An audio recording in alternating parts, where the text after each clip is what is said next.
Bonjour et bienvenue pour cette 14e lecture du cycle Raymond Carver consacré au recueil débutant.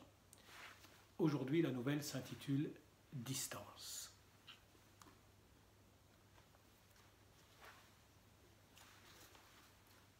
C'est une de mes préférées. Elle est à Milan pour Noël et veut savoir comment c'était quand elle était petite. C'est toujours la même chose dans les rares occasions où il la voit. Raconte-moi, dit-elle, raconte-moi comment c'était à l'époque. Elle aspire une gorgée de Strezza, attend, le regarde intensément. C'est une chouette fille, mince, séduisante. Le père est fier d'elle, content et plein de gratitude qu'elle ait traversé sans dommage l'adolescence pour devenir une jeune femme. C'est loin tout ça. Ça fait 20 ans, lui dit-il. Ils sont chez lui dans son appartement de la Via Fabroni, près des jardins Cazzina. Tu dois bien te rappeler, dit-elle. Vas-y, raconte-moi. Qu'est-ce qui pourrait t'intéresser, demande-t-il. Qu'est-ce que je peux encore te raconter? Peut-être quelque chose qui s'est passé quand tu étais tout bébé. Veux-tu que je te parle de leur première dispute? Tu y es mêlé, dit-il. Et il lui sourit. Raconte, dit-elle en battant des mains à cette perspective. Mais d'abord, va nous chercher un autre verre, s'il te plaît. Comme ça, tu n'auras pas à t'interrompre en plein milieu de l'histoire. Il revient de la cuisine avec les verres, s'installe dans son fauteuil, commence lentement. C'étaient encore des enfants eux-mêmes, mais amoureux fous. Le garçon avait 18 ans et sa fiancée 17 quand ils se sont mariés, et pas si longtemps après, ils ont eu une fille. Le bébé naquit fin novembre, pendant une rude vague de froid, qui coïncidait précisément avec le plus fort de la saison de chasse au gibier d'eau dans cette région du pays. Le garçon adorait la chasse, tu vas voir, ça joue un rôle. Le garçon et la fille, désormais mari et femme, père et mère, habitaient 3 pièces sous le cabinet d'un dentiste. Chaque soir, ils faisaient le ménage à l'étage au-dessus pour acquitter le loyer et les charges.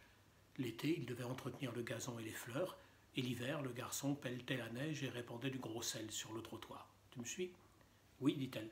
Tout le monde y trouvait son compte, y compris le dentiste. Exactement, dit-il. Sauf que le dentiste découvrit un jour qu'il se servait de son papier en tête pour leur correspondance personnelle. Mais c'est une autre histoire. Les 2 jeunes gens, comme je te l'ai dit, étaient très amoureux. De plus, ils avaient de grandes ambitions et c'étaient des rêveurs effrénés, toujours à parler des choses qu'ils allaient faire et des endroits où ils iraient.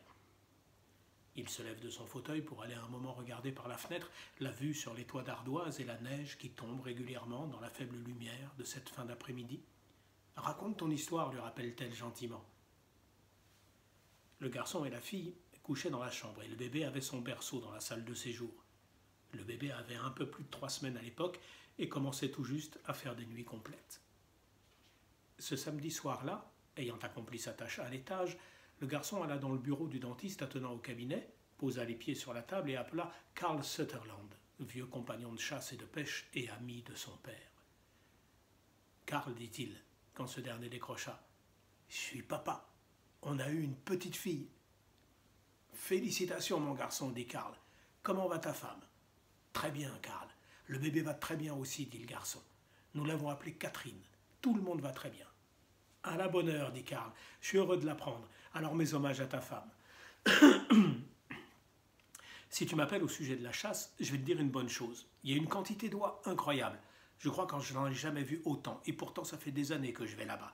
J'en ai eu 5 aujourd'hui, 2 ce matin et 3 cet après-midi. J'y retourne demain matin et tu n'as qu'à venir si tu veux. Je veux, dit le garçon. C'est pour ça que je t'appelais. Sois ici à 5h30 et nous partirons, dit Karl. Apporte plein de cartouches. On aura l'occasion d'en brûler beaucoup, t'en fais pas. À demain matin. Le garçon aimait bien Karl Sutherland. C'était un ami de son père, lequel était mort à présent. Après la mort de ce père, peut-être pour combler un vide qu'ils ressentaient l'un et l'autre, le garçon et Sutherland s'étaient mis à chasser ensemble.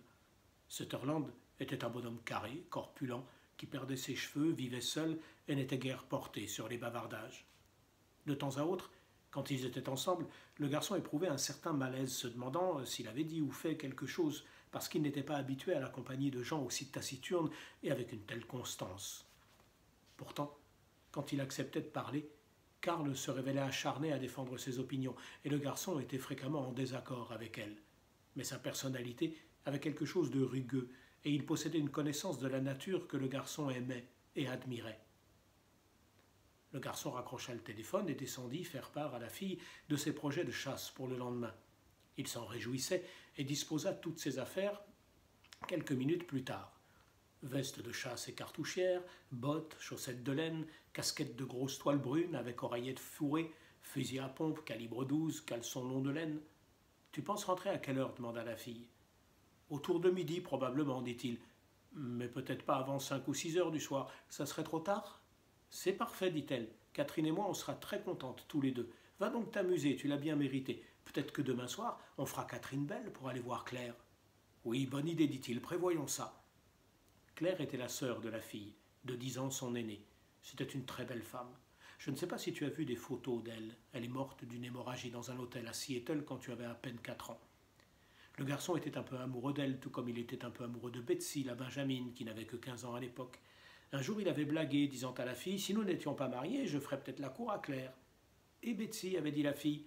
Ça me fait mal de le dire, mais je la trouve vraiment plus jolie que Claire et moi. Et elle alors ? Betsy aussi, avait dit le garçon en riant. Betsy, bien sûr, mais pas de la même façon que je ferais la cour à Claire. Claire est plus vieille, mais je sais pas, elle a quelque chose qui peut rendre amoureux. Non, je crois que je préférerais Claire à Betsy, je pense, si je devais choisir. Mais qui est-ce que tu aimes vraiment demanda la fille. Qui est-ce que tu aimes le plus au monde? Qui est ta femme? C'est toi, ma femme, dit le garçon. Et nous nous aimerons toujours demanda la fille, qui prenait un plaisir énorme à cette conversation. Il le voyait bien. Toujours, dit le garçon. Et nous serons toujours ensemble. Nous serons comme les oies du Canada, dit-il, prenant la première comparaison qui lui venait à l'esprit parce qu'elle s'occupait sa pensée à ce moment de la saison, à cause de la chasse. Ils se marient une fois pour toutes. Elles choisissent un partenaire tôt dans la vie et le couple ne se sépare plus jamais. Si l'une des deux meurt ou s'il lui arrive quelque chose, ou s'il arrive quelque chose à l'autre, l'autre ne se remarie jamais. Elle vit seule, à l'écart, ou parfois même continue à vivre au sein du troupeau mais reste célibataire et seule parmi toutes les oies. C'est un triste sort, dit la fille. C'est plus triste pour elle de vivre ainsi, seule, mais avec toutes les autres, que de vivre à l'écart. C'est triste, oui, dit le garçon. Mais ça fait partie de la nature, comme tout le reste. Tu as déjà tué un de ces couples demanda-t-elle. Tu comprends ce que je veux dire? Il fit oui de la tête. 2 ou 3 fois j'ai tiré une oie, dit-il, et puis, 1 minute ou 2 après, j'en ai vu une autre se détacher du vol pour revenir et se mettre à tourner en criant au-dessus de celle qui gisait sur le sol. Et tu l'as tuée aussi demanda-t-elle, inquiète. Quand j'ai pu, répondit-il. Parfois je l'ai manqué. Et ça t'a pas tracassé demanda-t-elle. Jamais, dit-il. On ne peut pas penser à ça quand on le fait. J'aime tous les aspects de la chasse à l'oie, et j'adore les regarder simplement quand je les chasse pas. Mais il y a toutes sortes de contradictions dans la vie. On ne peut pas tenir compte de toutes les contradictions. Après le dîner, il monta la chaudière et aida la fille à donner son bain au bébé. Il s'émerveilla de nouveau de cette toute petite qui possédait la moitié de ses traits, les yeux et la bouche, et la moitié de ceux de la fille, le menton et le nez. Il talqua le corps minuscule, talqua aussi entre les doigts et les orteils. Il regarda la fille mettre la couche du bébé et son pyjama. Il vida le bain dans le bac de la douche et monta à l'étage. Le ciel était couvert, il faisait froid. Son haleine était une petite fumée blanche. Le gazon, ce qu'il en restait, lui rappelait une espèce de toile raide et grise à la lueur des réverbères. La neige était entassée au bord de l'allée. Une auto passa et il entendit du sable grincer sous ses pneus. Il se laissa aller à imaginer ce qui pourrait être la scène du lendemain. Une foule d'oies dans les airs et les coups de boutoir de fusil contre son épaule. Puis il ferma la porte à clé et redescendit. Au lit, ils essayèrent de lire, mais tous deux s'endormirent. Elle la première, laissant le magazine tomber sur l'édredon au bout de quelques instants. Ses yeux à lui se fermèrent, mais il se redressa, vérifia le réveil, éteignit la lampe. Les pleurs du bébé l'éveillèrent. La lumière était allumée là-bas, et la fille se tenait à côté du berceau, le bébé dans les bras. Au bout d'un moment, elle le reposa, éteignit la lumière et retourna se coucher. Il était 2 heures du matin, et le garçon se rendormit. Mais une demi-heure après, il entendit le bébé de nouveau. Cette fois, la fille continua de dormir. Le bébé pleura par intermittence pendant quelques minutes et s'arrêta. Le garçon resta l'oreille tendue et recommença à s'assoupir. Les pleurs du bébé le réveillèrent encore. La lumière brûlait dans la salle de séjour. Il s'assit sur le lit et alluma la lampe. « Je ne sais pas ce qu'elle a, dit la fille, allant et venant avec le bébé. Je l'ai changée et elle a un peu tété, mais elle pleure toujours. Elle n'arrête pas de pleurer. Je suis si fatigué que j'ai peur de la lâcher. Reviens te coucher, dit le garçon, je vais la prendre un moment. Il se leva pour prendre le bébé et la fille se recoucha.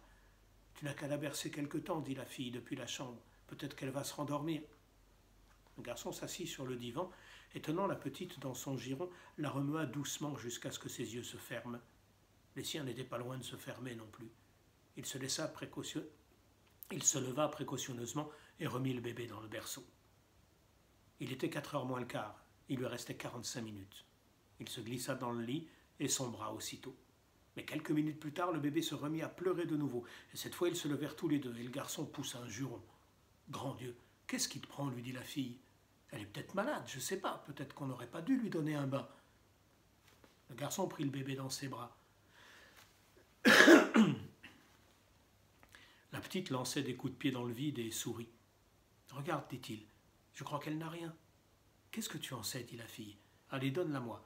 Je sais que je devrais lui faire prendre quelque chose, mais je ne sais pas quoi. » Il y avait dans sa voix une telle tension que le garçon la dévisagea. Au bout de quelques minutes, comme le bébé n'avait plus pleuré, la fille le remit dans le berceau. Elle et lui restèrent à regarder le bébé, puis se regardèrent l'un l'autre quand il ouvrit les yeux une fois de plus et se mit à pleurer.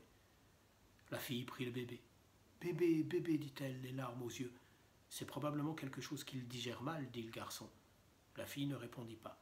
Elle continuait de bercer la petite dans ses bras et se désintéressait complètement du garçon. Le garçon attendit encore quelques instants, puis alla à la cuisine faire chauffer de l'eau pour le café. Il enfila son caleçon de laine par-dessus ses sous-vêtements, emboutonna la braguette, puis mit ses vêtements. « Qu'est-ce que tu fais ?» lui dit la fille. « Je vais chasser. »« Je crois que tu ne devrais pas, dit-elle. Tu pourrais peut-être y aller plus tard, pendant la journée, quand le bébé ira mieux. Mais je crois que tu ne devrais pas y aller ce matin. Et je ne veux pas me retrouver seul avec elle dans cet état. »« Karl compte sur moi, dit le garçon. C'est ce qu'on a prévu. »« Je me fiche de ce que Karl et toi avez prévu, répliqua-t-elle avec colère. Et je me fiche de Karl, d'ailleurs, je le connais même pas, ce bonhomme. Je veux pas que tu t'en ailles, un point c'est tout. Je comprends même pas que tu puisses penser t'en aller, étant donné les circonstances. »« Tu as déjà rencontré Karl, tu le connais, dit le garçon. Qu'est-ce que ça veut dire ça, tu le connais pas ? » « C'est pas la question, et tu le sais, dit la fille. La question, c'est que je veux pas qu'on me laisse seul avec un bébé malade. Tu serais pas égoïste, tu t'en rendrais compte. »« Attends un peu, quoi ? C'est pas vrai, dit-il, tu comprends pas. »« Non, c'est toi qui comprends pas, dit-elle. Je suis ta femme, et c'est ta petite fille. Elle est malade, elle a quelque chose, regarde-la. Sinon, pourquoi pleure-t-elle ? Tu peux pas nous abandonner pour aller à la chasse. »« Il n'y a pas de quoi être hystérique, dit-il. Tout ce que je dis, c'est que tu peux aller à la chasse à n'importe quel autre moment. Notre bébé a quelque chose, et toi, tu veux nous abandonner pour aller chasser. » Elle se mit alors à pleurer. Elle recoucha le bébé dans son berceau, mais le bébé recommença. La fille s'essuya les yeux à la hâte sur la manche de sa chemise de nuit et reprit l'enfant encore une fois. Le garçon lassa lentement ses bottes, enfila sa chemise, son chandail et sa veste. La bouilloire sifflait sur la gazinière de la cuisine.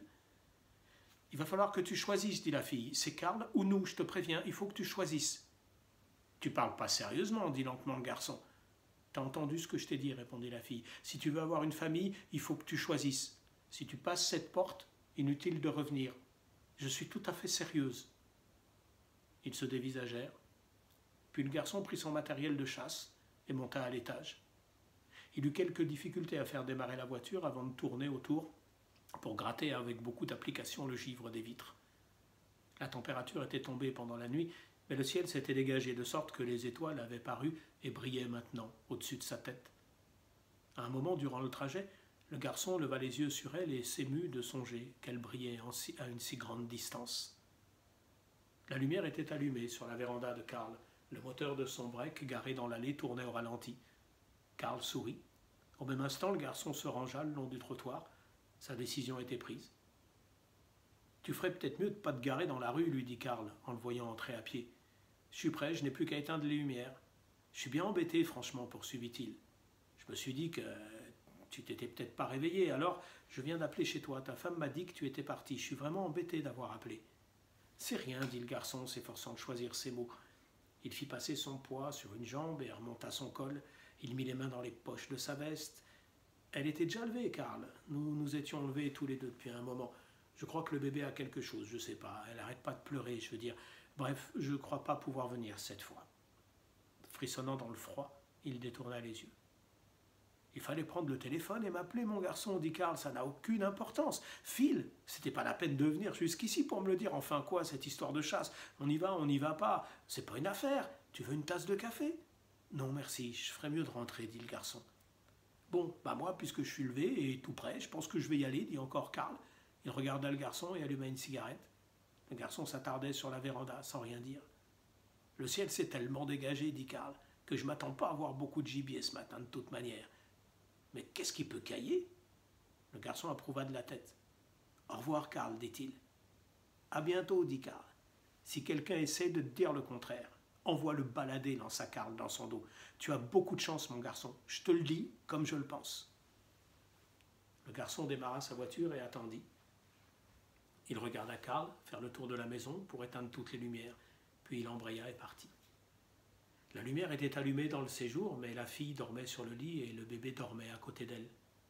Le garçon enleva ses bottes, son pantalon, sa chemise, et en chaussettes et caleçons de laine longs, s'assit sur le divan pour lire le journal du dimanche. L'aube ne tarda pas à poindre. La fille et le bébé dormaient toujours. Au bout d'un moment, le garçon alla à la cuisine mettre du lard à griller. La fille le rejoignit en robe de chambre quelques minutes après et l'entoura de ses bras, sans rien dire. « Hé, attention, tu vas mettre le feu à ta robe de chambre, dit le garçon. Elle s'appuyait contre lui, mais touchait aussi la gazinière. Pardon pour tout à l'heure, dit-elle. Je ne sais pas ce qui m'a pris, ni pourquoi je t'ai dit ça. C'est pas grave, dit-il. Attends, chérie, que je retire le lard du feu. Je me rendais pas compte du ton sur lequel je te parlais, dit-elle. C'est affreux. C'est ma faute, dit-il. Comment va Catherine? Elle va très bien maintenant. Je ne sais pas ce qu'elle a eu. Je l'ai de nouveau changée quand tu es parti, et après quoi elle allait très bien. Elle allait parfaitement bien et elle s'est tout de suite endormie. Je ne sais pas ce qu'il y a eu, mais ne sois pas fâché contre nous. Le garçon éclata de rire. Je ne suis pas fâché contre vous, ne sois pas bête, dit-il. Attends que j'en finisse avec cette poêle. Toi, va t'asseoir, dit la fille. C'est moi qui vais m'occuper du petit déjeuner. Si je te faisais une gaufre avec ce lard, qu'est-ce que t'en penses? J'en pense le plus grand bien, dit-il. Je suis mort de faim. Elle sortit le lard de la poêle et prépara de la pâte à gaufres. Il prit place à table, détendu et présent.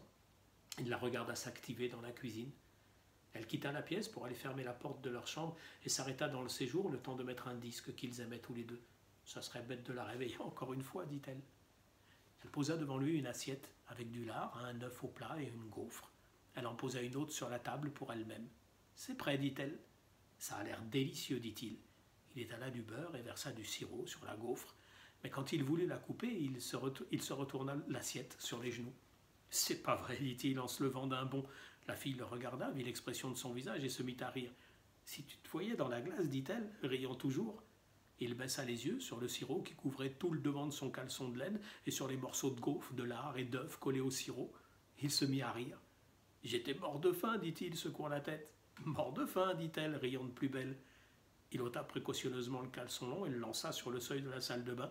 Puis il ouvrit les bras et elle se serra contre lui. Ils se mirent à danser très lentement au son du disque, elle dans sa robe de chambre, lui en boxeur short et en t-shirt.